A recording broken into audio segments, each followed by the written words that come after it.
Sanna gur míle maithagad as san a thorcha. Inis tá grúpaí éagsúla i ddíreach láthid a raibh scoil go thurfóla i rimeal chathair na Gaillimhe i Chnach sulla gcuid ar cantaí de híine.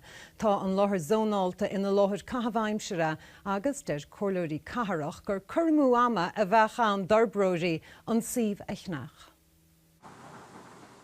Siúlóid gairid ón bram a mórthanna trá tá tearmann de chud uisce Ionad Atlantaí ar a Dr. Chuan Rusheen.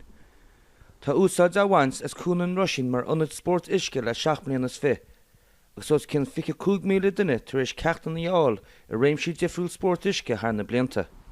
Tá únair na háitsa Danny Mulrine gur an áta díol ar caint cé bhfuil iirechtaí dunta ag grúpaí difriúil náta cheannacht le bhré ach gan é bhád dunta. Is tá imní ar grúpaí áitiúil de hen únairí, banistóirí agus tagascóirí mar bhfuil sim léirí ag forbród an náta cheannacht.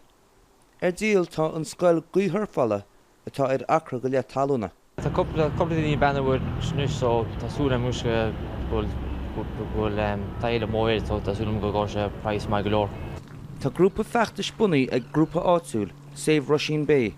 Grúpa tá ghearra an scoil gaothurfala cheannacht, le mach leas a bhaint ag muinte na háite agus dígrasóirí Spóirt Uisce as an áit. Ní féidir le dribbe áhrú dhéanamh seo seachas na Cllr Cathal Ó Conchúir agus tá sé zónáltaine ó ghabhríonna hin mar áis cathbhaimsire agus cuine muinte mar sinne agus ní bheith sé teacht chun cíne ríis go dtí tuairemas fiche nó fiche hían agus níl dabhta bith muintin ná nach nára for sin go brach. Tá náisiún seo mór le sír neisce agus becheartain chuilúsa de bhaintes ar thun muinte na cathraach agus daoine óga na cathracha go háirit. Níor oscail an scoil surfala ó bhí dhearh fómhar an bhliain seo caite. €200,000 an trúrfrais atá tuchaí don písa talún.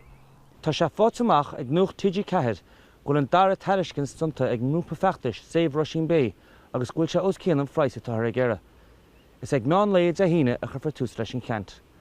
Éad an amhuilón, Nuacht TG4, Chuan Rusheen.